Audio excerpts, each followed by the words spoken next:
Hello everyone, my name is Jamin. Thanks so much for visiting my channel. In this video, I have a ThinkBook 14 G7, the Intel model. I'm going to show you how to get inside and access your CMOS battery. So first thing, make sure your computer is powered down and off. Make sure it's unplugged from the charger.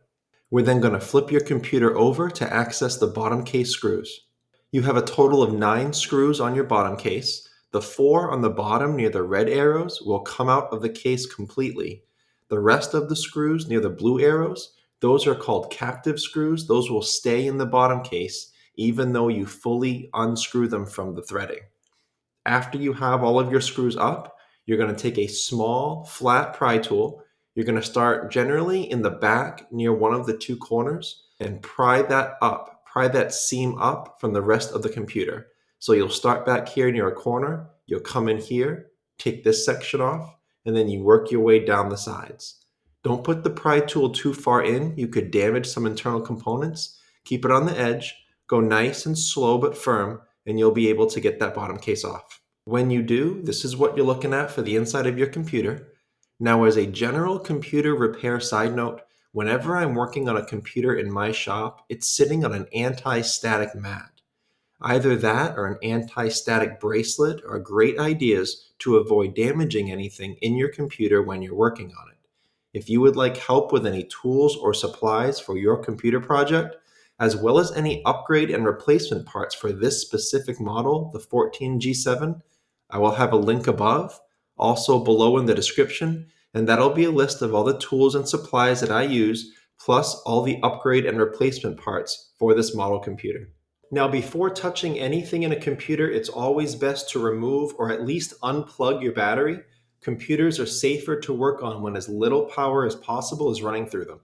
To get at the battery plug, as you see, it's kind of underneath this shield right here. So you can go ahead and peel that up nice and slow and careful, and you can get that off.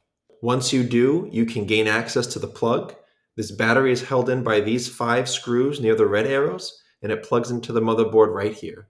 Now, it's generally best to not pull on wires or cables in a computer. You could damage them, and sometimes you can pull them right out of the plug. But in this case, because there wasn't a lot of grip on that plug, I did have to grab it right here. I grabbed the wires right near the black tape, which is probably why they're there. And I pulled on it, wiggled it a little bit. I was careful not to go too hard, but I was able to wiggle that out of that plug from this area here. Your CMOS battery is right up here to the left of my fan, and it's held inside this cradle right here. For those of you who are here to replace this, I will have a replacement option below in the description in that link I told you about with all of the tools and supplies and replacement parts. Just be aware that this cradle can be very fragile. Be careful when taking it out that you don't break it, because if you do, then the other CMOS battery won't fit in there very well. If you do break it, it's usually this part right down here. Now, underneath this, you have some springs that push it up and keep it secure.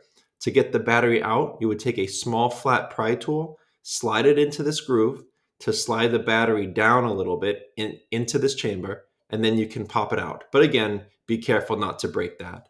For those of you here to reset BIOS, you don't need to replace your battery. You just need to pop it out maybe for 15-20 seconds, and then you can put it back in. That's usually sufficient time to reset BIOS. Keep in mind though, in most cases, that will not reset your BIOS password. It will just reset your BIOS system settings. For more information on BIOS password resets, check out below in the description.